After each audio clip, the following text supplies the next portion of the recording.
Hello, everybody. Thanks for coming back to another Velo podcast. My name is Mike Levy, but much more importantly, I've got these two guys with me, tech editors Alvin Holbrook and Josh Ross, because today we are talking about the Velo Awards. They're going to tell us all about the road bike of the year, which included nominees like the Colnago Y1RS and a really expensive Lightspeed, and why neither of those fancy things took the overall win. We're also going to debate gravel bike of the year, innovation of the year, and finally, product of the year. None of which will be contentious in the comments, I'm sure. Eh, Alvin? Absolutely not. Absolutely not. Right. Before we get into that, though, we've got some new tech news from Shimano. Alvin is going to tell us all about the updated GRX. I don't know anything about this. This just dropped, so it's news to me, too.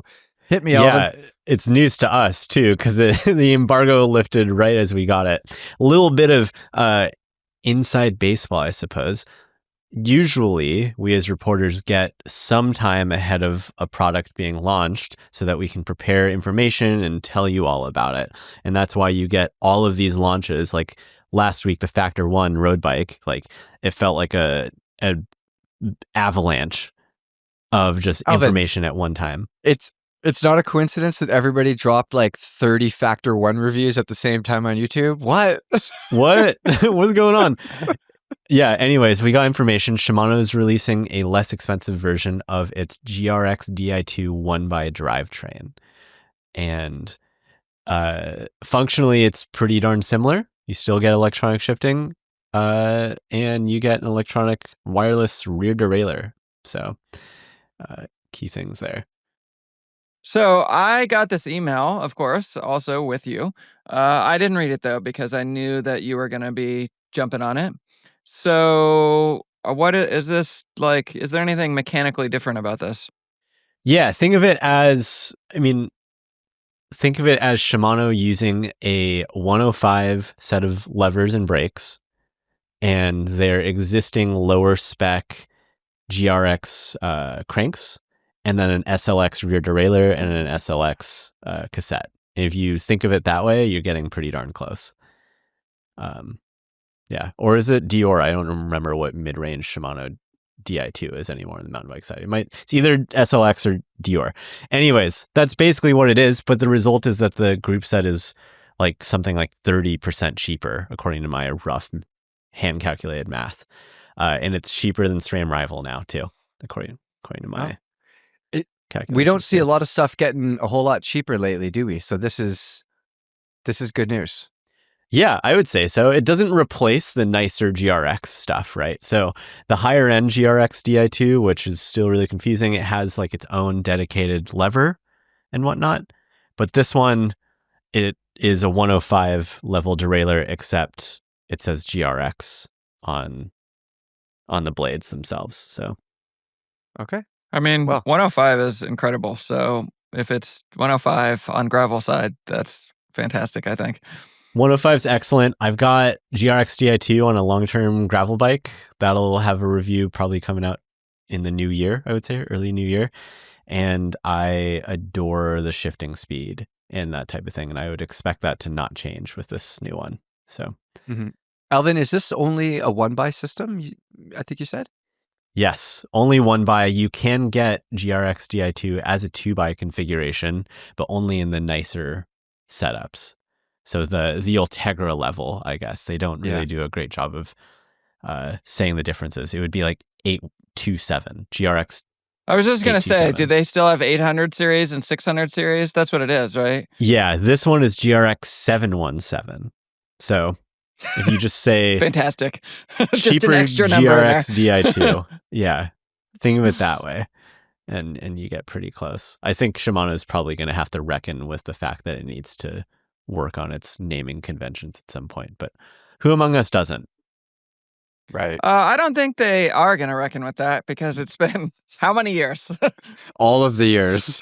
All of the years. Oh my gosh, you're not wrong. But yeah, it's the same crank as they've been doing for forever because it's a carryover from 11 speed. The rear derailleur's new tech. The chains are still 12 speed, so they're compatible with everything else.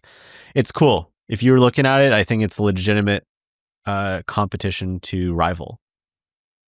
That's about it. It sounds like they've it sounds like they've cherry picked some good stuff, and from different places, put it together, like existing products, put it together to make a group that makes sense financially for a lot of people.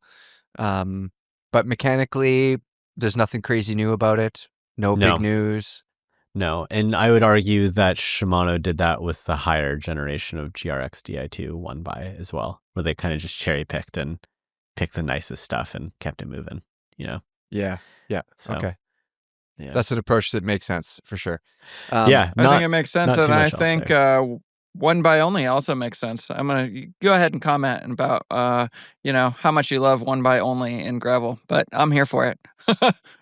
Yeah, 100%. 100%. Yeah, but people complain about it, so whatever. Yeah, drop a comment down below. Let us know. Is this nice enough for you to consider GRX Di2 2 by at this point, or one by at this point? Because I think people are in love with SRAM, and I don't blame them. Yeah. Also, Josh, you were just telling me that you have a new coach. I'm gonna get angry comments if you say it like that. That's why I said it, boy. Yeah, I've been waiting to share my angry comments too. So what he is talking about is that I have entered a new chapter with Google Gemini, and I am getting some what I consider fantastic advice. I think this needs to wrap into an article, but I've been in the experiment stage. It's now been a week, but the whole thing is I used it to solve a very specific problem, which is during the summer, I ride, 12 to 15 hours a week. I regularly do, like 4 times a week, I do about 30 miles. And on the weekend, I do 100 to 200, somewhere in that range. 100-ish is what I usually say. And if I have the opportunity, I'll do 200 or more. But so then September 1st hits, Pacific Northwest, everything changes. It is like a light switch, and all of a sudden, all of a sudden there is no more outside riding. It gets dark at 4:30. It rains constantly. Like, just say goodbye. And so I migrate inside. And for a lot of years, I would try to hold my summer fitness, but that's stupid. And a coach said, that's stupid. You need to, an actual person who was a coach said, you need to let your body recover. Also, you're just torturing yourself. Like, why? So I switched from an hour and a half after work to an hour. And instead of, let's say, 6 or 7 hours on Sunday, it is then 3. So in my brain, I'm like, okay, that's easy. I don't really have to do anything special for that, right? Just go ahead and just ride and just fuel however, it doesn't matter, right? I just went from 7-hour rides to 3-hour rides. This should be easy. What are those 3-hour rides like, though, Josh? Yes, cheesecake for breakfast. Google says that, or Garmin says that those are VO2 max rides for 2 hours and 40 minutes. So it turns out that you have to fuel differently, and your whole training has to shift a little bit. And I stupidly overlooked that, even though I know this stuff. I should know better than this. I have studied this for years. I am an expert as much as you can be a self-coached expert, and yet I somehow have missed it literally for years. And when I was younger, I had low testosterone because I didn't eat enough, basically. I was starving myself and still training at a high level. And I was just really thin, and I didn't have enough and so I was like, hey, you know what? I just realized, partially because of the chats that you've been missing from the cheesecake ride. There's a guy in there that knows. He dropped out of medical school, but he definitely knows about hormones and stuff. So we were chatting, and he was talking about how a lot of cyclists are low T, and I was like, oh, you know what? Not only am I old, but I feel like crap. This could be, maybe I need to go to the doctor. So this is how it started. I asked Gemini, should I test basically for the low? Should I go Monday morning, early in the morning, as like right after a big ride? Should I see how low my testosterone is going? Or like just my general blood work in general, not just testosterone, but whatever. Or should I wait until I'm recovered and get a more baseline test? And I have gotten that before, but I was just sort of curious. And it all it all has become a thing. But the initial was Gemini was basically like, I don't think your hypothesis is correct. And post me some screenshots of your Garmin Connect. And Crazy. then it was like, yeah, you are, again, I'm leaving out a lot of details, but you are riding too hard and not eating enough. Stupid. Who would have thought? Yeah. And I was like, oh. So now I have done a week of I followed its advice for a week, and then on Sunday, you guys, this is a jump in the comments. Give me some crap about this. Is I rode with a hydration pack and 8 scoops of Tailwind nutrition. I'm sorry. Indoors, just so we're clear. Yeah, Oof. but I felt a lot better. Everything has shifted, and now it's doing cool stuff. Like I was at the farmer's market and I was like, hey, Gemini, what should I get while I'm at the farmer's market for the next weeks of food so I have it on hand? And then later in the week, it said, you should use that thing that you bought at the farmer's market to make lunch today because you're doing this ride this evening. And it gave me tonight. It said, it's Tuesday when I'm recording this, and it's like, I felt good after Sunday's ride. So I said, should I do a hard ride? And it asked for my training, like a screenshot of my training status from Garmin Connect. And then it said, let's, based on that, I think you should actually do a zone 2. Here's a trainer road workout that it suggested, from the, and I'm like, great. So it told me what to eat for breakfast and lunch. It told me what to ride. I guess that's a coach. I don't know. Yeah. Sounds like you might be more than a coach. Yeah, exactly.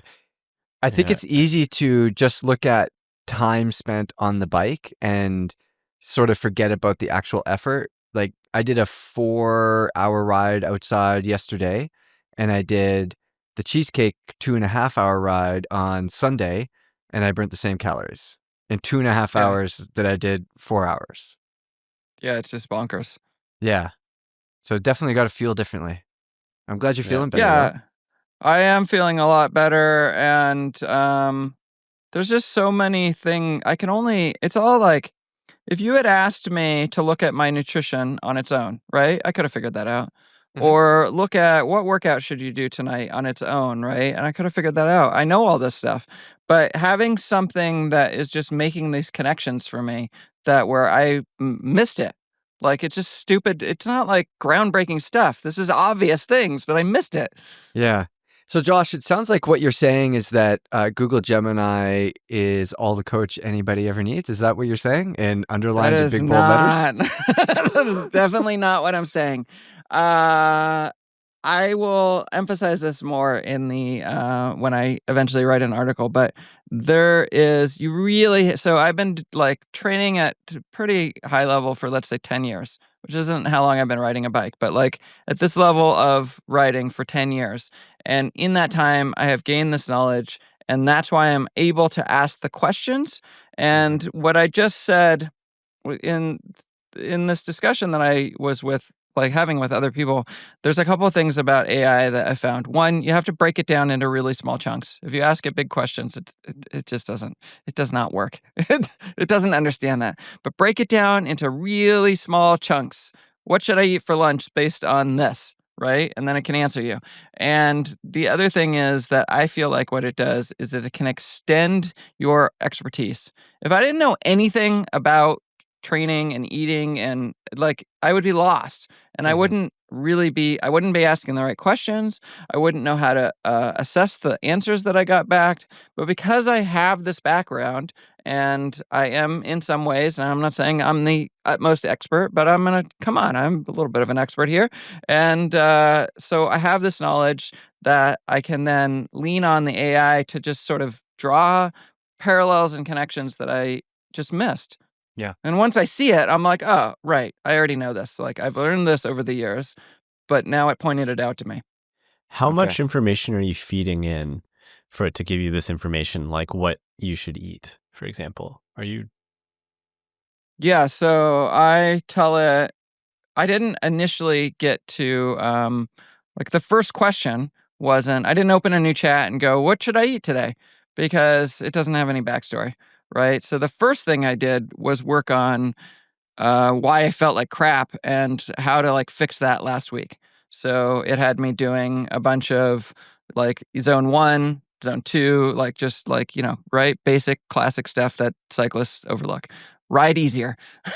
Yeah. And then after some time doing that, then I was like, okay, how many, and I already told it that I used like the first early on in the discussion, I said I'm using Tailwind and Salt Stick gummy chews for when I ride on these Sunday rides. And so then I was like, okay, if I should have more, how many scoops of Tailwind? Right? That's a very small question. That's not what should I eat on a ride. That's I'm using 4 scoops of Tailwind. Should I use 8 or 10? Right? And it was like, it told me. And actually what it told me initially was 6. And it said more, you could have more, but most people aren't accustomed to that. And I'm like, man, I can eat 150 grams of carbs an hour, and I have, and I'm fine. And it was like, okay, so in that case, do 10. And I actually did not listen to its advice, and I did 8. So whatever. I'm bad. I'm bad. I don't listen to my coach even when it's a robot.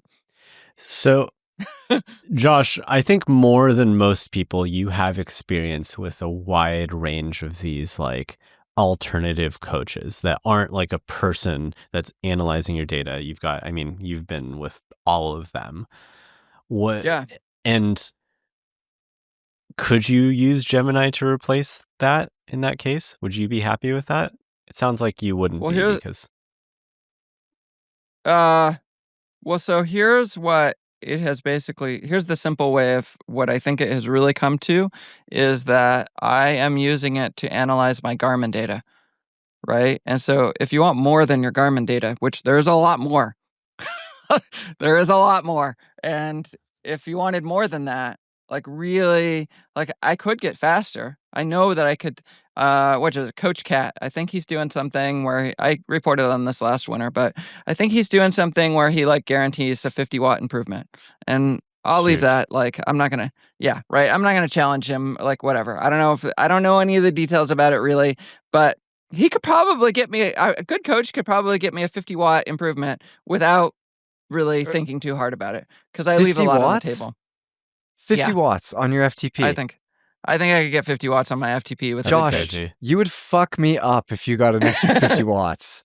I do not need you to do that. Right. And so, but I'm not going to do that because like I have the way that I ride and train is very much a matter of like, hey, I have to still do things with my family and I got to work and like there's all these things.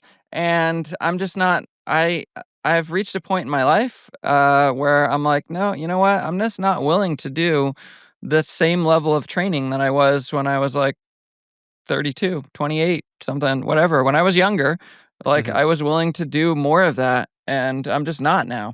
So this isn't about that. This is about using machine learning to look at what I'm already doing and then draw conclusions that I just missed. Interesting. Are you convinced, Levy? Does that answer your question? Well, I'm convinced that it could be a benefit for sure. Especially, where it helps. I think this has been said before, and this has actually been said by Josh too. Josh, you did some stuff on AI stuff last year, I think, didn't you? Yeah, that was Coach Cat.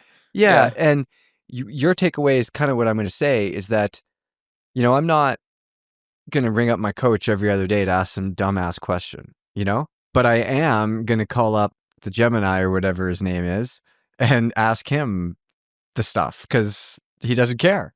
So I think like for accessibility and just, having the knowledge and like I'm sitting on the couch at 9 p.m. and I'm wondering why such and such hurts or like why I'm feeling this way or that way, boom, answer. And I mean, for the average person, people ain't paying for coaches. Hundreds of dollars a month, people ain't doing that. But if you could just type this stuff in and have an answer on your telephone, or you're wearing your stupid sunglasses and you could just ask it. Yeah. I think I'm not like, I don't think it's the end, but I think it's pretty cool. It's a neat tool that I am currently not using, and that if Josh is using it, I'm going to have to start using it, unfortunately. Damn it. Well, I'm not going to get the 50 watts. That's the thing. There is, let's just pretend. Again, I don't want people to get too caught up in that detail, but let's just pretend there's another 50 watts available to me.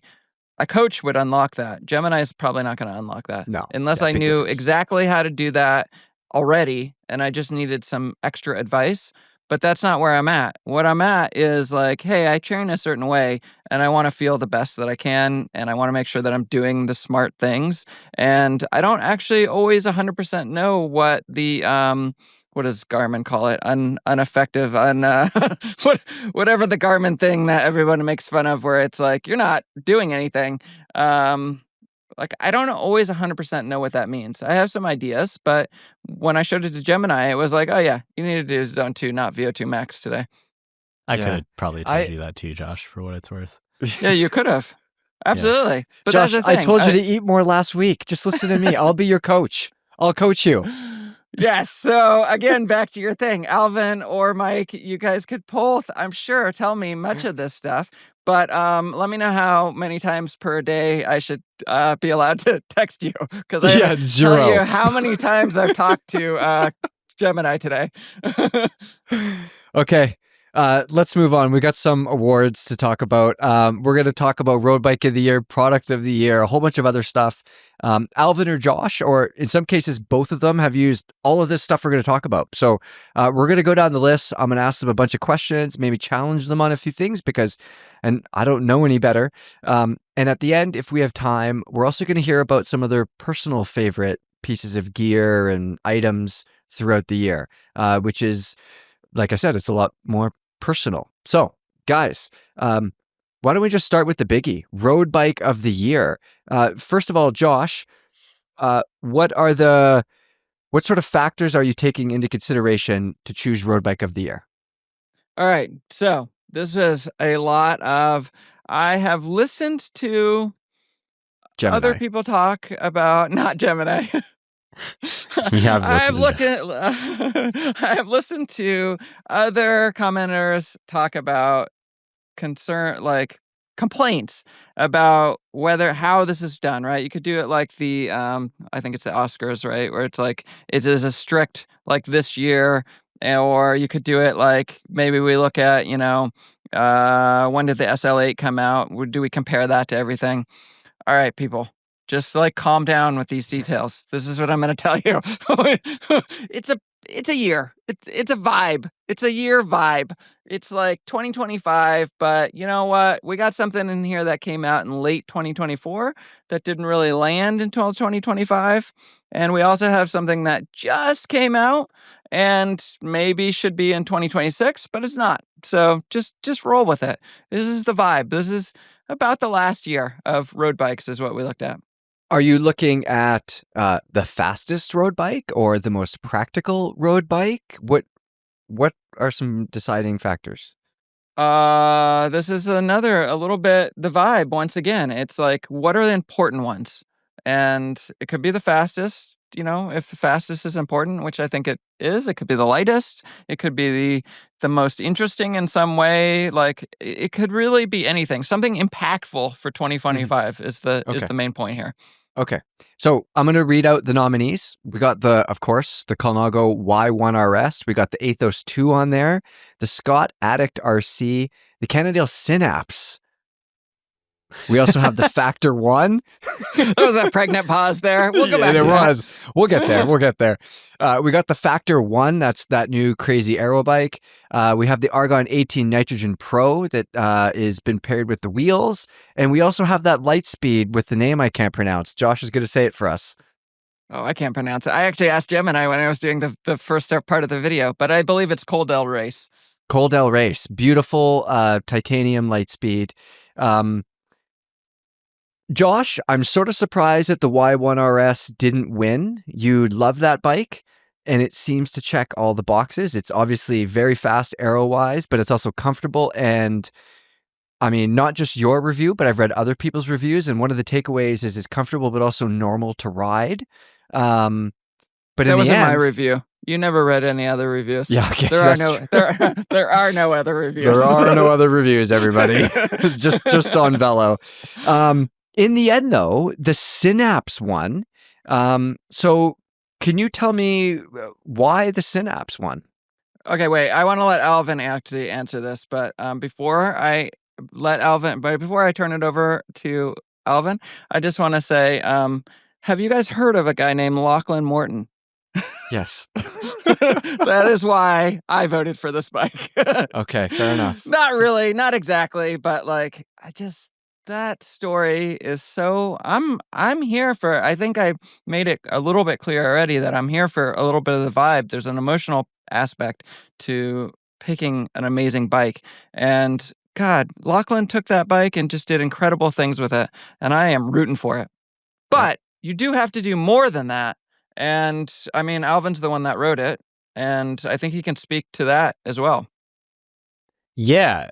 I mean, I picked it because I thought it was the most interesting bike of the year, personally. Like, even more than that Factor 1. Like, big tire clearance, fits a 48 mil tire up front, 42 in the back, which is crazy would have been great for a gravel bike 4 years ago. The geometry is awesome. I think the Smart Sense system is finally on point, and it does something that I think is genuinely helpful in that it merges all of those disparate batteries that you have on your bike into one thing that you just need to charge. Handling's great. My first ride down where I live on my like regular descent, Mount Diablo, like PR'd it. Like by a good few seconds on my first ride. I wasn't trying to PR, and I did it. With big tires. With 32s. Yeah. With 32s. Okay. Yeah. Not the big tires, but road tires. That's what it comes stock with. If you don't want the Smart Sense system, which I think is a really intriguing component of the bike because it combines a rear taillight and a radar, a Garmin radar, with a front taillight that is really small but powerful enough to ride at night, unless you're, I don't know, like in the middle of the forest or something like that. But like on public roads, I felt totally comfortable on it. It does But if not you don't get want through it- the night, therefore. Yeah, exactly. You can't I ride mean, normally through the I night. ride with multiple lights anyways in those scenarios. But if you don't want the Smart Sense system, you don't have to use it. You can buy a Shimano build and still take advantage of the awesome down tube storage and the handling and all of that. Yeah. So for me, I hadn't ridden the Y1 RS. I think the Synapse is a more interesting and impactful bike in that sense. Yeah, looking at your guys' list of bikes here, I feel like the Synapse would be my choice as well too, having not ridden any of them. Everybody, Yeah.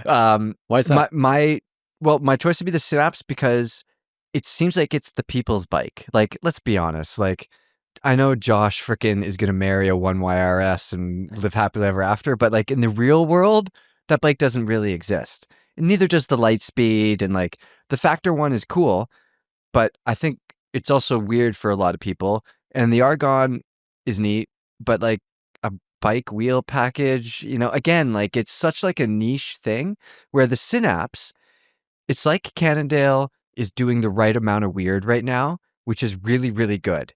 And that was for my review too, not of this bike. Yeah, that was the top stone, right? Yeah, the Top Stone review. It's almost like the Synapse is sort of like a road bike from the future. It's ahead of everybody on tire clearance. Like, we know where tire clearance is going, so just make more tire clearance. Just make more tire clearance. It's going that way, so just do it. And also, all the integration, as a mountain biker, I'm generally scared of integration, probably for good reason over the years. But this is integrated in a way that makes a lot of sense. Like, that single battery is going to power all your Axis stuff. It's going to last way longer. I don't think than an Alvin Axis said battery. that. It makes so much sense. Yeah. So yeah, that's why I agree with you guys. Yeah, who'd have thought? To be fair, I don't remember how much I was advocating for that Factor 1, but I did say that we needed to discuss it because I thought it took a lot of why the Y1 RS was interesting, and it paired it with what I think is the future of road bike, like race road bike geometry. Long, low, slack, like not slack, but long, low, and still really responsive feeling despite all of that. So, yeah. And then I should mention, like, we tested a ton of bikes this year. I didn't count it, but this year myself, I've ridden 30 something different bikes. Like, and so there are a lot of really good bikes this year, but the bikes that we chose here are the ones that stood out the most to us as we were riding this year. Yeah. Yeah, Okay. so what I was gonna say about the Lightspeed was only that, like, following this trend, I'm the one that was like, I want this on this list, but I wasn't advocating for it to win because it's such a niche thing, just like you said. I want it I wanted to highlight, like, just the amazingness that it exists, and in the same way we can look at, I don't know, a Lamborghini or something, like, you go, "That is amazing," and it's amazing that that exists, and that is so cool. To build a titanium round tube bike that is that light is just bonkers, Mhm. and that's great that it exists, but wouldn't it be cooler for most people to have one bike that you could literally use as a gravel bike and a road bike and just do everything and then Lachlan like set records on it? Come on. Yeah. Yep. Exactly. Shout out Canada. Let's talk about gravel bikes of the year. The list included the Cannondale again, the Topstone Carbon. We've got the Specialized Diverge 4, the Giant Revolt. We have the Aluminum Trek Checkpoint ALR. We have the Orbea Terra, a Canyon Grizzle. And this is probably Josh's work here. The 3T Race Max Italia is also on the list for some reason. Josh, explain yourself. I'm pretty sure Alvin put that there. I would have put it there even if not. So. Yeah, here's the thing. It's like it is amazing that that bike exists, and for 2025 gravel bikes, that's the one I actually want to ride. So I reviewed the Diverge and the Topstone, and they're both amazing bikes. But they're gravel bikes, like through and through. They are like really capable. They Cannondale backs away from calling that their race bike. I say it's their gravel race bike because I'm old enough to remember the slate. And then Diverge, the Specialized says that's their race bike, and I don't know if it is, but like either way, those are bikes that are crazy capable. The 3T, I don't know how capable it actually is, but if I'm Josh, hold picking on. one to ride, I want to read a quote. I loved riding this bike because it feels like a road bike with big tires. Josh, Yeah. that's not a compliment about a gravel bike. Come on. I don't want it to feel like a road bike. But also, explain why that is a compliment from your perspective.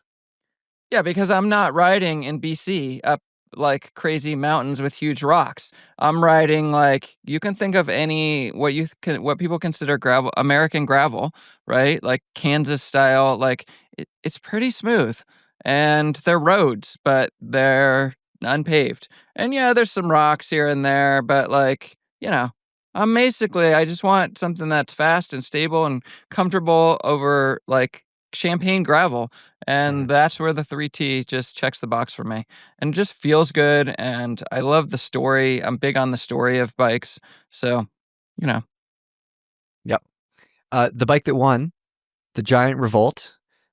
We talked about this in the field test podcast that you'll be able to listen to at a later date. I'm sort of surprised, Alvin, that this thing won. It checks a lot of boxes, but you know what box it doesn't check? The SRAM Go ahead. transmission box.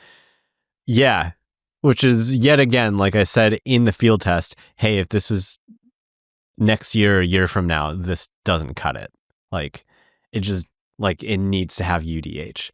However, Yeah.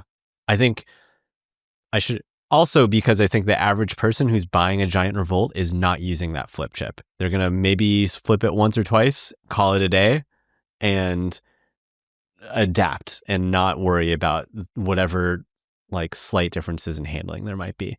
But the Revolt checks every box I think anyone could want from a gravel bike. If you wanted to be that kind of person where you show up to the semi-social, semi-fast road ride and you're showing up on slick 40-some mil wide tires, the Giant Revolt can do that. If you wanted to put big mountain bike tires, it'll fit a 53, which is still bigger than a lot of gravel bikes even today. Like handling's great. The front and rear end like comfort is really good. Value for money, even though the pricing recently went up on all the models, still like undercuts a lot of the competition, I think. Like hard to not like that bike, I think, outside of UDH. So Giant, I'm looking at you yet again.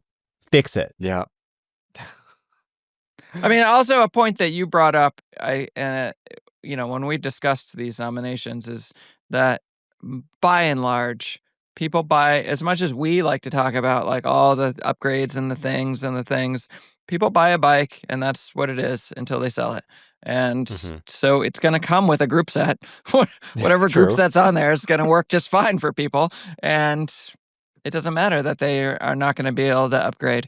Now, I do think it's our job to say that's not acceptable in the long run. We need that to change. But let's be honest, for a lot of people, that'll be fine. Yeah, I agree. I can agree with that for sure. I do want to mention that like the Trek checkout came out this year, and sadly the review is going to come out next year, which is why it'll be in consideration for next year's bike of the year. But that's a very interesting, fun to ride bike too. So, Alvin, you've been putting a ton of miles on that, and I would love to spend the rest of the podcast just talking about the Trek checkout, but unfortunately we can't. we will do it one day. So if you have questions about that bike, let us know down below. Yeah. Okay. Let's move on to innovation of the year. You guys have some interesting things on here. Rivian e-bike is on here, Alvin. I don't think that's ever going to actually exist. Probably not. But whatever.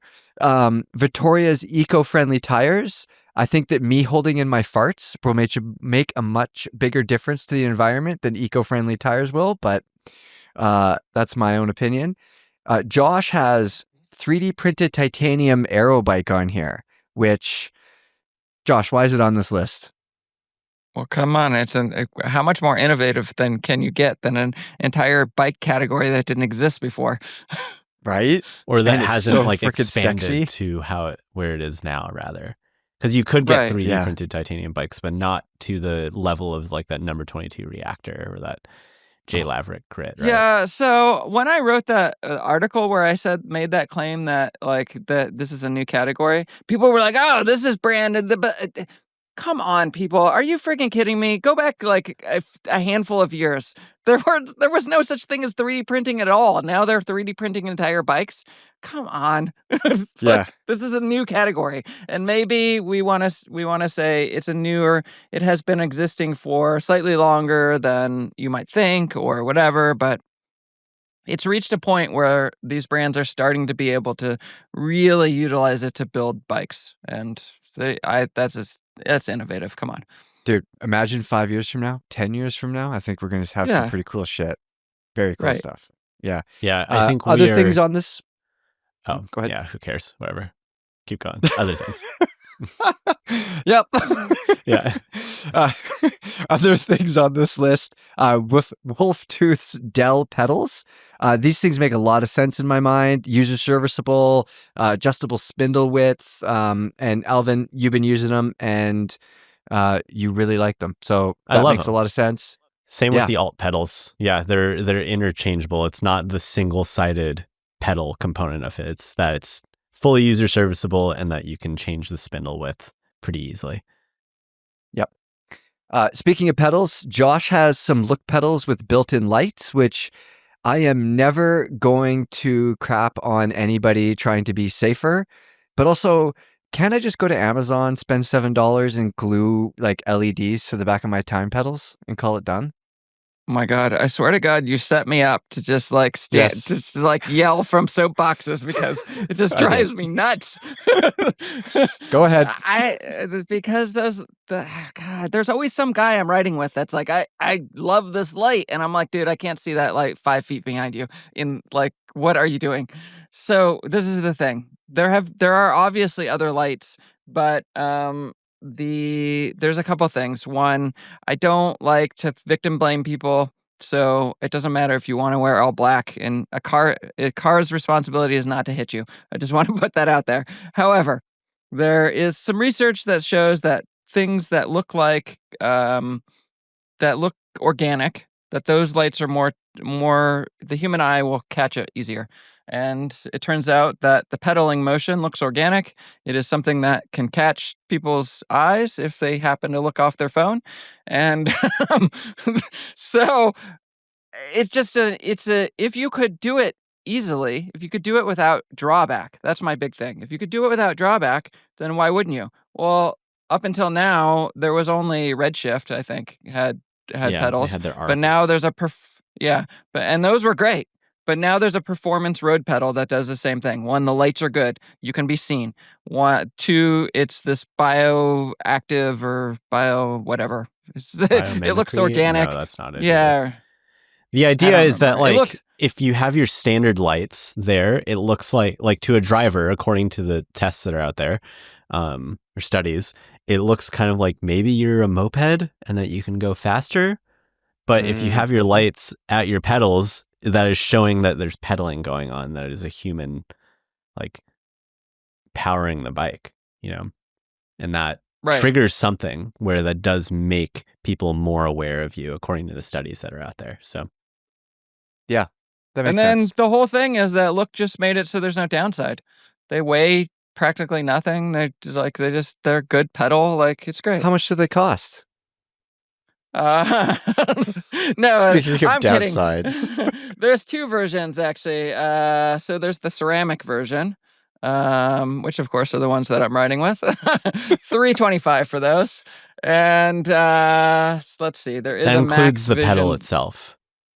Yeah, which those are already expensive pedals. Like those are high-end pedals. Now there's a Look KO2 Max version. When they add the light, they call it Vision. So Look KO2 Max Vision is $175. Now there are certainly cheaper pedals in existence. There are even lots of cheaper Look pedals, but they've gone they have a high-end option and a mid-range option. They don't have a low-end option.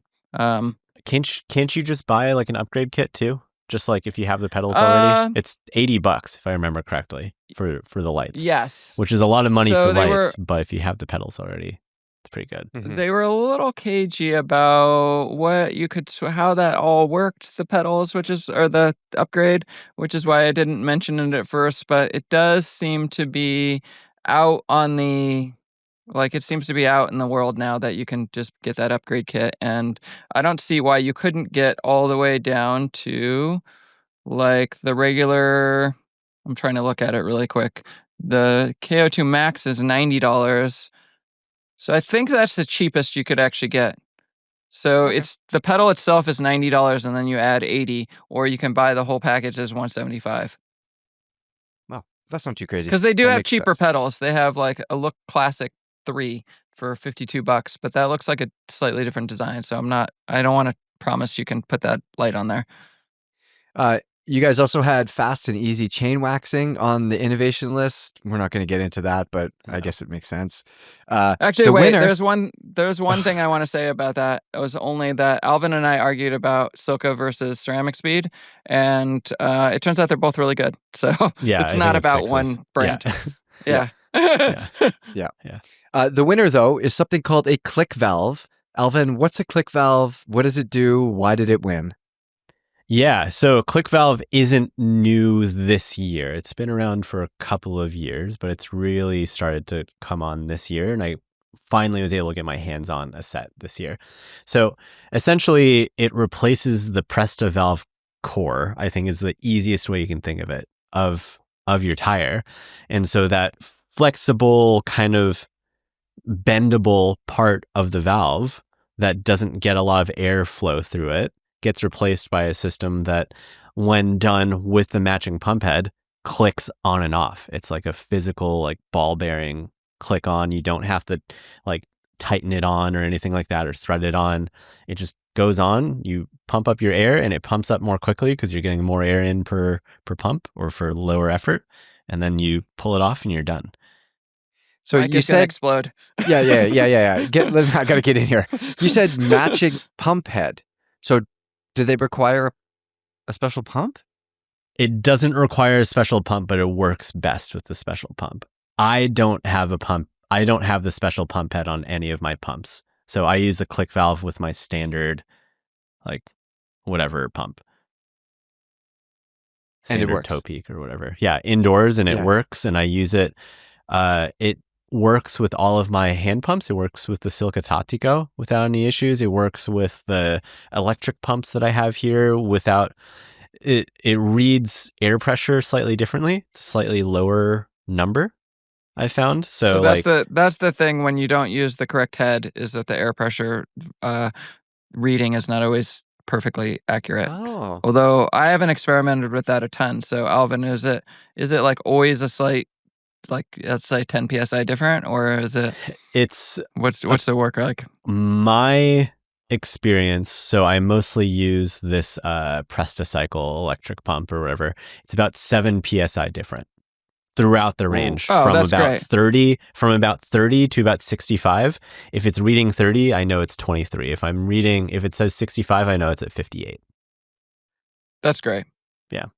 I guess as long as you know what the difference is, but I don't overly Right. like that personally. Like I just like to know what the pressure is. But at the end of the day, as long as you're using the same pressure gauge or the same pump all the time, that's really all that matters. Yeah. Or if you use, like, Also, they have there's adapters, you could use the adapter if Yeah. you really want to. And look, I know that this already doesn't sound like an innovation because it's got adapters all over the place. You have to use special pump heads. But the reason why it's so good is because it takes something that is so fragile that we have to replace all the time, especially with tubeless tires, and replaces it with something that's far more robust. And if you were to add on the complete package, it becomes even easier still. So it's already easier. It's inexpensive. You add the pump head, it's even easier still. Also, and it's like I would argue $10. those adapters are part of why it's a great innovation, is because you don't have to, like, the reserve valves are cool and all, but they're kind of a pain to live with. And this is just like, you just swap out the core, and if you can get it in a kit for $25 that has the adapter head, and just use whatever pump you have, and it all just works fine. But there's also, like, I know Design has pumps that already have the head integrated. You could just buy that too. Like, there's all levels of it. You don't have to suddenly be like, oh, I'm going to go all in on this new thing because there's some perceived benefit. It's just easy. Yeah. It's not perfect, and I have hesitated to convert my entire, like, fleet of bikes to the click valve because I have so many test bikes that come in with a Presta valve, but I've done it with a few of them, and I'm glad that I have, because it's just a more resilient, like, interface. If you have multiple bikes, like, you basically have to go all in with this system. No, that's the thing. You don't. I have like some bikes that are to get the most out of it. You do. Yeah. To get the most out of it, you do. But if you do that, like, you take your electric pump and you use the adapter, you're good. Yeah. And you don't have to worry about the tire pressure differences. I only have to worry about tire pressure differences if I'm taking that Presticycle electric pump and I'm pairing it onto there. If I use the adapter, I'm totally fine. Yeah. Okay. So, but you could Josh? also, if you have, hold on. Sorry, I won't let it. Yeah, no, we're good. Keep going. Because if you had, let's say you had 3 bikes that had it and 1 bike that didn't, and you bought the pump, you could still use that pump for the non-adapted thing. It works both ways. So and also, what's it cost for? It's like $10 to change a bike over. Come on, people. You don't have to go all in. I'm just trying to be argumentative. Yeah. I mean, I would be really skeptical of it if I were, like, on the outside looking in. Like, why are you adjusting something that already works pretty well? But it's because this just works better and it's inexpensive. Yeah. So, and hopefully it's going to get more expensive or less expensive as the years go on. So, Josh is going to tell us about product of the year next. Give us a little product of the year intro, Josh. Why it is important and what matters here.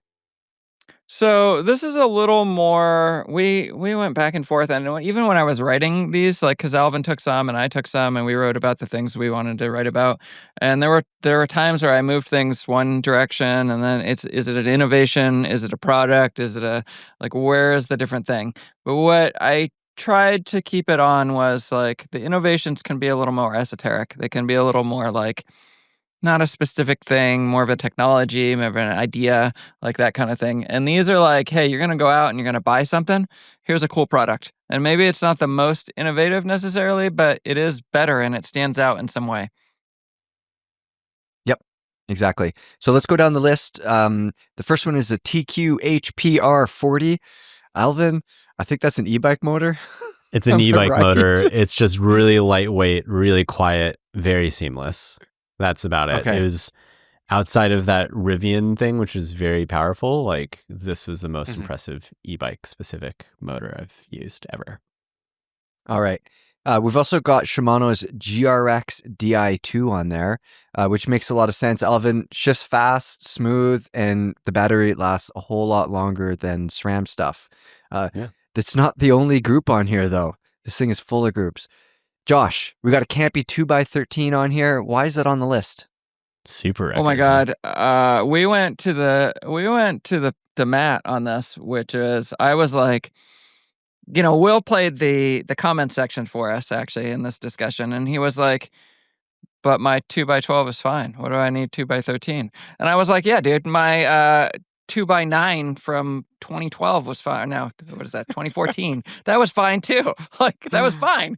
Everything's fine. Nothing. We don't need anything. We can all just ride single speed, and it's fine. It's all fine. Except that when you ride 2x13, it's better. I'm sorry, people. You take. And here's the way that I liked it. This is, again, I think you'll hear me echo this throughout the different things. I don't like stuff that asks me to compromise. I want design to reach beyond that. I'm not going to change how I'm doing things. So the way that we do things is, in the world at this point, is race bikes generally have a mid-compact, and I'll use it in terms of Shimano because that's easy to remember, 5236 with an 11-34. Right? That's a race bike nowadays. And people can argue whether that's right or not, but that's what it is. So I actually like to run a 50-34 with an 11-34 so that I have 1-to-1. Because, sorry, folks, you can tell me to get strong, but like at the end of 7 hours or whatever, or 14, when there's that hill, like I want the extra gears. It just is what it is. And talking with Jem and I is only going to get you so far. Yeah. Yes. So and then Campy came in and we're like, hey, you can have both. You just have it both. You have it all, folks. You have your race gearing, and then you still have 1-to-1. You just tack an extra gear on there. Why would I not want that? There's no downside. And people are going to go, oh, but it's expensive. Well, yes, they don't have a lower level group set. I mean, that's the reality. But they're the same price. There's price parity between Dura Ace, Red, and Super Record. I mean, they're all about the same price. And so, yeah, they're expensive, but so are all the others. This is your competition. Is the, I don't know if lack of availability is the right way to put it, but the lack of availability and the lack of service, you're not just walking into a store and asking any bike mechanic to fix up your Super Record a lot of times. Isn't that a factor that keeps it maybe off the list? Well, you know what? Since you mentioned that, there's another something on this list. It has been tough to get here in the US, I should mention. I've had people tell me that. I've had friends tell me. It's so basically, I get. was like, I stood up on the soapbox and I was like, an extra gear? Why would you not crown this victor? This is the most amazing thing ever. And then Alvin said, didn't you review Force this year too? So yeah, the one where they said you get the exact same performance as Red for significantly less money. Yeah, that kind of makes sense. Exactly. Maybe we should talk about that. Yeah. So, yeah. Campy's really good, but it didn't win because there are still those drawbacks, and it is expensive, and most people won't get to experience it. Even if it has price parity with Dura Ace and Red, all of those are like, not everyone's experiencing that stuff.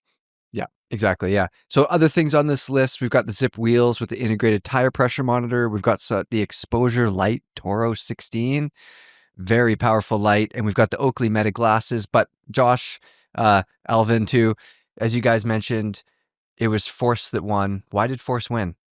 SRAM Force, to be clear. Yep. Yeah. SRAM Force Access, and it won basically because of exactly what you talked about with Campy. I was all there for 2x13 being the thing, and then it was like, yeah, but no one gets to use that. And isn't it like, shouldn't we reward a product that comes in and says, hey, you can have the performance of our flagship product for less money? There's really no downside. And when I wrote about this for the article, I was like, and I want to share this now, but for anyone that's ever worked in really any kind of job, right? Let's say you got some product and you walk into your boss's office or the CEO's office and you go, you know what? I got this great idea. Okay, everybody, here's what we're going to do. We're going to make a new product that has the exact same performance and we're going to charge like half the price for it. And then you want to tell me they're going to be like, yeah, that sounds great. And that's what SRAM did. I gotta reward that. Yeah, exactly. Product for the people. Yeah, I do want to mention there that we had a long discussion about SRAM Rival winning this out as well, because it follows that promise and it just drops the price down even more. I really like that SRAM Force, you can get the same power meter as SRAM Red, and you can get the thread-on, thread-off chain rings too, which I think are pretty sweet. And there is, in my experience, there is a drop-off in shifting performance, as small as it is, between Rival and Force, whereas I can't really feel a difference between Rival and Red. Mm-hmm. No, between Force and Red. You missaid that, but sorry. Yeah. Let's get away from Velo Awards, and I want to know what you guys actually liked a lot this year personally. Josh, I want to start with you. Favorite products of the year? I'm sure you got a couple at the front of your mind. Hit me with them. Yeah. So first of all, this list is not necessarily bike stuff. It's just like whatever thing. This is my opportunity to be like, hey, here's a bunch of cool photo and video gear that I use and love, and I use it to make better videos for you guys, and I absolutely love it. So I talked about that a little bit. The Insta360 and the GoPro Max 2 are both in there. My Nikon cameras and lenses and my tripods and things. One thing that is in my list was Google Gemini, which I'm not going to go over anymore, but we have talked a lot about it. I have some specialized insoles, which I have not. They're custom insoles. They don't cost a fortune, about $150, I think, and they really solved foot pain that I've had for years. I did include the Oakley Meta glasses, which I didn't. I was like, I'm not going to include those because I don't think they're perfect yet. And then I went out the other day in my crappy ass neighborhood and I didn't wear those glasses, and I was like, ooh, I really like having the camera just right there where there's sketchy things going on, and I want to be able to like take a picture without getting a phone out. Zwift is on my list. I got a few of the summer kits. But the thing that I really I have the Google Pixel 4 watch, which that's a smartwatch. And the reason that I listed that is because I keep trying to review it for Velo, but it's like it's like more generalist.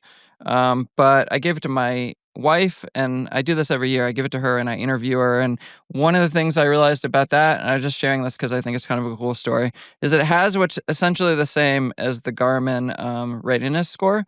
It's different, but it's the same. And so she has chronic disease, she has lupus, and she can be like, ooh, my readiness score is 20. And while I might not understand her experience of having lupus, I can understand a low readiness score. And so that's been a cool point of connection for us. Interesting. I also have the Super Record 13 on there for all the reasons we talked about. Okay, but I'm going to leave it with a bike thing. The last thing where I'm really going to talk more about it is the Addict RC, the Scott Addict RC. And this is the one that it is technically a 2024 bike, but we included it in our Velo year-end awards.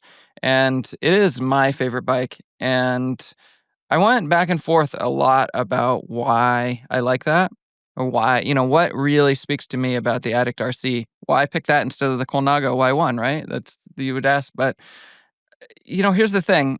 The performance is there. This is a world tour bike. And I'm not even going to talk about the performance right now. It's there. Read my reviews. It's there. But what I love about it, if I'm being completely honest, is when I went and learned about that bike, they told the best story.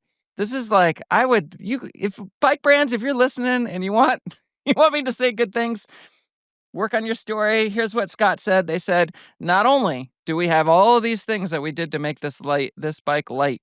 But here's our graphic designer. Remember, I have a degree in graphic design. Here's our graphic designer. And she's going to tell you how we chose these colors because they visually look light and the physical paint is lighter. And I was like, yes, sign me up. Interesting. I just love it. It's just a cool story. Yeah, for sure. Can I share some of I'm not an editor. I don't use nearly as much gear as these guys do these days, but I did come up with a few. The list is in my head. The first one, it has been incredibly wet lately, and I've done some 4, 5, 6-hour rides in torrential rain, and I've been wearing a pair of, I think they're Gore lupine pants. They're expensive, but holy crap, do they work. Like, I was basically underwater for 5 hours. My phone was in my pocket not in a bag. It's just in my pocket, perfectly dry. They're not. I'm going to just say I could introduce you to some stuff from Q35 or also Q36.5. Those pants, those Gore lupines, which I have also, are affordable. Oh, really? Dude.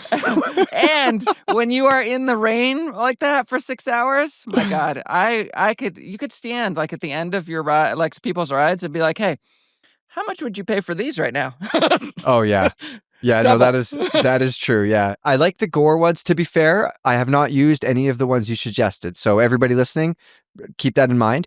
But these Gore pants, super light, a tiny little drawstring, no zipper, all the little features, whatever, they work really well. Another thing is my Coefficient RR handlebar that looks really stupid, and man, do I love it. It's heavy, relatively heavy. It is extremely stiff, but the geometry tucks your elbows in, all those things we talked about. I really, really like it. Another thing that stood out to me are my light bicycle WG55 wheels. That might be what they're called. They are like not quite half as expensive. Go ahead, Josh. No, yeah. For a second, I was like, "Wait, is that a super expensive wheel brand?" But no, this is we just talked. Alvin and I just talked to Light Bicycle the other day, and they make some pretty cool stuff. They're also they're North American, like part of their business is Canadian, which is cool for you. Yeah, and for everyone, maybe I don't know.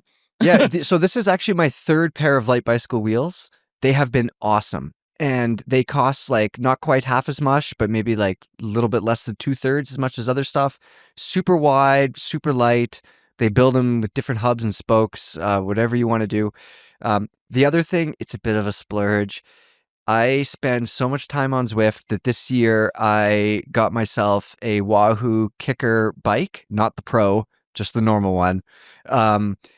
And I'll never go back. Like, it is so much quieter than a trainer. I can adjust it exactly to how my normal bike is. I put my aero bars on it, which is an indoor bike cheat, because you could just live in your aero bars and they're quite high, right? So like, I'm super comfortable. So those things. And then the other thing is, I'm going to be a bit of a nerd. My 3D printer has been amazing for bike stuff. I've made a bunch of like functional bike parts. Whether they're like cable guide things or big risers for my aero bar, little SRAM beat bopper button housing things for the end of the aero bar, a bunch of other stuff. Beat bopper things. I love that you mentioned the Wahoo bike, because I have the Pro that needs a review, and I know that people are always like, and I had the Garmin before that, and I did a review of that, and people just hate. They go, "Why I put on my 50-year-old whatever bike and it's fine," and dude, it's so much better. It's so much better. It's so much better. I'm going to talk about this for a few minutes now. Josh has got me going. I had an old road bike on. I had a Wahoo Kicker for a while. Then I had a Tax thing, and then I had an Elite Diretto, I think it's called. And all of those trainers, you know what? They work really well. You know what they also do? After about a year or two of use, they get really freaking loud. They just do. They get louder and louder the older they get. Also, I go through drivetrains like there's no tomorrow on my indoor bike, which is weird because there's not grime and stuff wearing it out. But either way, I found myself constantly adjusting my cable actuated drivetrains on my indoor bike. Maybe it's from sweat and stuff getting in there. I find that indoor bikes just melt because of Oh, sweat. dude. Yeah, my Like bike. whatever bike you're using, it just like it turns into a puddle of Yeah, like disgustingness. every week the bike turned into a giant piece of shit. And I'm Yeah, living yeah. I'm living on it, basically.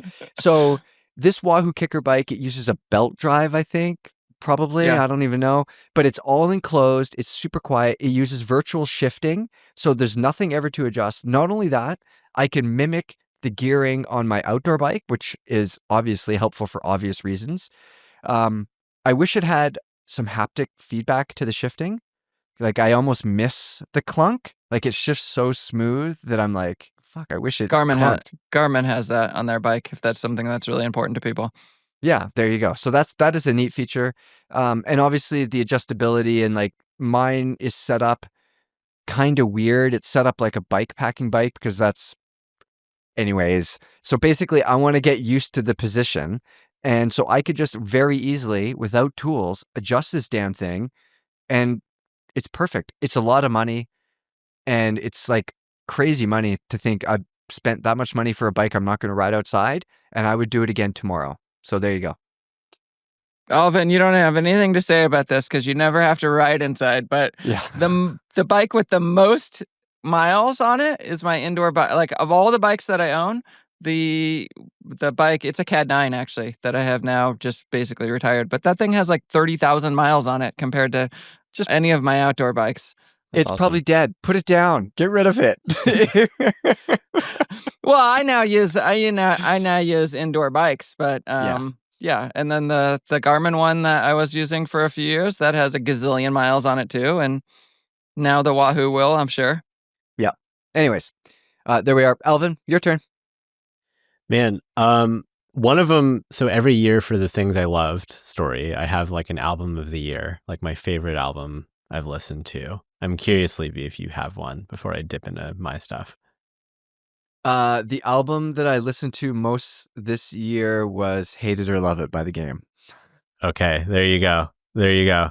Has that been the same thing for the last like 5 years or something like that? Okay, there you go. I get in a rut, homie. I just get in a rut. I keep on trucking. Nothing changes. Yeah, see, that's not me. My Spotify said that my listening age was like 19. And I was like, oof. And then the same day I got called Unk for not liking Cameron Winter. So no, it's not good. No, that marks you as even older for not knowing. I don't know. Yeah, who's Cameron Winter? Geese. Geese is pretty good. Levy's life age is like 87 now. Yeah. Josh, do you have an album that you listen to a lot? I know I'm putting you on the spot. Well, hilariously, I just wanted to point out that if we're talking Portland core, it's not Yacht, it's the Decemberists. They're literally from Portland. Oh yeah, that is Portland. But no, I don't have a specific album I don't really listen to albums. I'm like, oh, that's a cool song, and I add it to this liked music list, and it's just like, it goes back years, and you go to the end and you're like, whoa, these are like, now I haven't heard these in a while, and they're like 5 years old. Yeah. But I will say I won't tell you all what the album of the year is, partially because I haven't figured out exactly what that is. So you'll have to see what it is in our write-ups. But Let God Sort 'Em Out by Clips. That was a great one. I don't know if you've listened to that, Levy, but Clips is back and it's big. I'll send it over. Yeah. I like Clips. Yeah, send it to me. Yeah. And it's excellent. I've got some Dirty Money is on my playlist. Trill is on my playlist. Brother, Ace trumpets, like they go all the way in. Like, yeah. Well, Geese, I don't think you're gonna like Geese, which I am unsure if I like Geese myself. Anyways, I've got that. I've got some Rochelle Jordan, Wednesday, country, like alt rock, whatever. Dijon, best production of the year. Like Pink Pantheress, you talk about pop. I love pop. Mike, Nourished by Time. We got some good stuff. What else is on here? The Nog Prima bell, the Oi Prima. Nog has finally made one of those really slim bells. If you've seen those before, the Nog bells. Yeah, they finally made a bell that doesn't fall apart after 3 months, and that doesn't cost $50. And it is fantastic. And I bought 3 more. So. I don't use bells because they wouldn't even fit on my fancy pants handlebars. But I did not know that those Nog ones fall apart. Yeah, well, it's the You know what? spring. The springs are really flimsy, and you need the spring so that, like, they need a lightweight spring so the striker can hit the metal bit. But anyways, I do not have a bell on my bike, and for years, I have been just going, when I come up behind somebody, I've just been going. It turns out people don't like that. They don't like that at all. No, I pedal backwards because also my that. fancy pants handlebars might not fit a bell, but my fancy pants wheels are loud as F. Yeah. Yeah. Well, a lot of the new bike computers have a built-in bike bell function. Like the 2 top-end Wahoos and the Garmin Edge 1050 has it now, and so that helps. Yeah. So use a bike bell when you're around people, folks. KDX wheels are louder.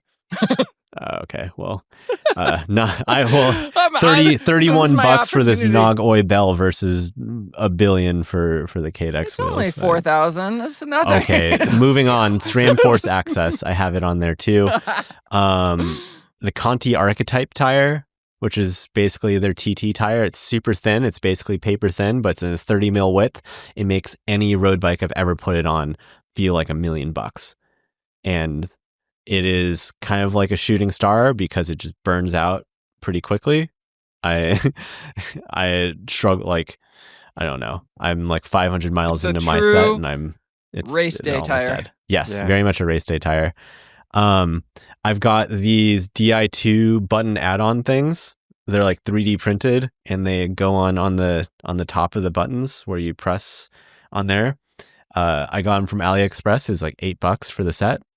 But you can 3D print it yourself for free if you want. I found some on Amazon, so I could include them in the Velo gift guide just to make it easier for people. They do cost more since you're like going through Amazon, but I think these things are genius. Alvin pointed that. I was like, "What? This exists? This is amazing." They're just little extenders? Yeah, I mean they go. So the latest generation of the Di2, like the auxiliary buttons on the top, the button itself is so small that you have to actuate. And so this basically increases the surface area of that button. Okay. And it makes it easier to find under, like, so you can feel it more easily. There's all that rubber on top. And you have to like, it's like hard to push and hard to find. And yeah, it's a genius solution. Yeah, it's pretty cool. What else do I have on here? Thule E-Post rack. It's a very expensive rack that Thule sent over, and I love because I can fit it in the back of my car pretty easily, and it has wheels, and it's super light. And then I've got this cheese planer thing that I bought from a store in Oakland. It's just think of like a pie, like a spatula or whatever. It's like triangulated. I'll link it in my things I loved, but it's a cheese slicer or planer, and it lets you cut really thin slices of cheese off of a block.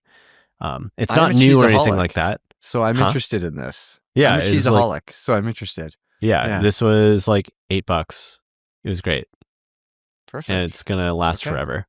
So I'm super curious to hear a slight bit more about this Thule.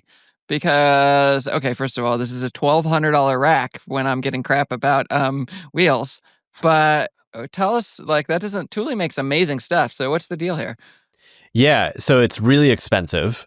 But here's the thing. It's one of the lightest racks you can get. It's like under 40 pounds. The one that I have weighed in at like 36.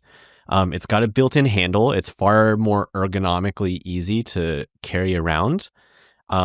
It folds up. It folds up in a way that's completely different. Like the base where the bikes folds or where the wheels sit don't fold up against the back of the car. They fold half into one another like a book. Yeah, you'll have to see the write-up, but I'm watching the video right now. It just like makes it much smaller so that you can carry it around.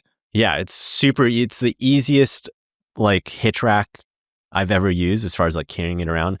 I'm pretty confident it'd fit on the back of your car, Levy, if you wanted to do that. What?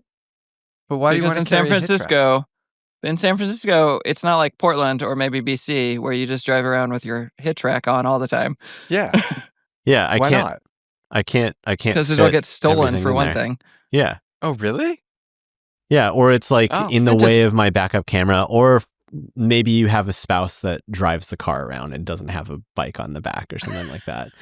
I share I a don't car. know what that tone is about, but Yeah. I also share a car. That wasn't directed at any of you guys, to be clear, but that's my experience. That's my lived experience. But the EPOS rack, easy to take on and off. It has wheels on it, so you don't have to physically lift it all over the place. And it's light, but you can still put an e-bike on it. And then there are a ton of accessories. So if you want a ramp, you could do that. If you want to extend your taillights, you can do like a 4-pin hitch like wiring system and make that work too. Pretty sweet. And it looks like it fits a class 1 hitch as well as a class 2. Obviously, to carry an e-bike, I assume you'll need a class 2. But yeah, if you have a car, a passenger car, not like what do you have, a fancy pants VW. The 2018 Golf All Track. Yeah. There you go. There you go. If you don't have a class 2, then it looks like you can still use this thing. It does look very cool, Alvin. I appreciate that you pointed this out, actually. Yeah, they are things that I really appreciated using.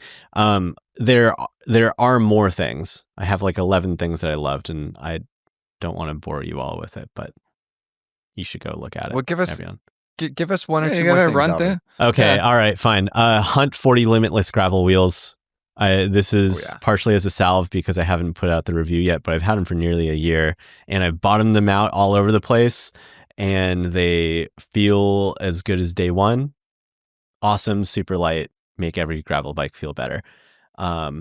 Wait, hold on. I want to ask you a little more questions about that. So those are the ones that Levy and I used to use are the 44s, right? And then these have now gone to CGR 40. maybe? Well, I actually still have the 40 CGR also, but the Limitless, wasn't it a 44? The first generation or the earlier generation? It was 44, Perhaps. Yeah. Yeah. And now it's gone to a 40. And then the CGR was a 40, but it wasn't as aero as this one. Mm-hmm. So this is a cool wheel. It's and a cool not wheel. Crazy expensive. Not crazy expensive. It comes with Hunt's great warranty that like I haven't had to use, fortunately, but my friends have and have had good experiences. Yeah, and it does not have the ceramic speed upgrade, which that's fine with me. Magine, $300 power meter cranks. Like you just swap out your Shimano cranks, you put these ones in, and they're dual sided, and you keep them moving. Mm-hmm. Reliable, they work well. They're about Ultegra weight.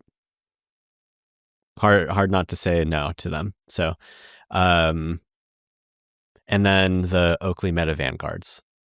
Those are glasses. I love those glasses. So those glasses cost more than your power meter cranks. Yeah, I know. Yeah. Who'd have thought? Quite a bit more. Yeah, I love that I can hold a conversation while riding pretty hard. That's my favorite thing here. Yeah.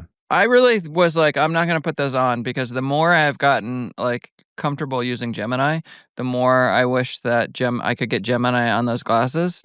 And I'm like, I'm not going to put them on there. As good as they are, like this doesn't quite speak to me. And then really, like I went out and I was like, my God, in this terrible neighborhood, I want a camera right on my face, immediately accessible.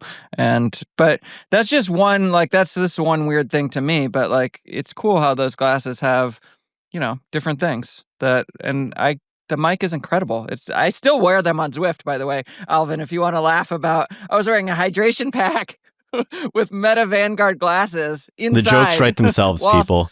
I turn off the AI in the glasses, Zwift. By the way. I don't want that listening. So I feel like it would be a good podcast if we made Alvin come to a cheesecake ride and then he has to report back on the next podcast. I would love for Alvin to come to a cheesecake ride. Yeah, I'll find a time where we have inclement weather here, and I'll let you know.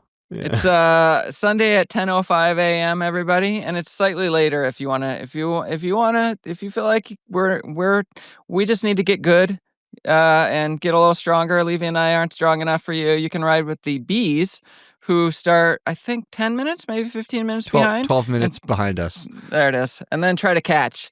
They ride significantly faster, so, you pick your poison, if you will. Yeah. Okay, guys, we covered a whole whack of stuff. Everybody that's listening, I hope you liked our picks. choices and nominations for all of the categories: product of the year and innovation of the year, bike of the year, gravel bike of the year. And I hope you guys found that our personal product choices of the year were interesting as well. And if you didn't, tell us about it in the comments. We would love to have somebody disagree with us, for sure. Let us know what you guys think. And as ever, best podcast ever, eh, Alvin? Best podcast yet. ever. Yes. See you next week, everybody.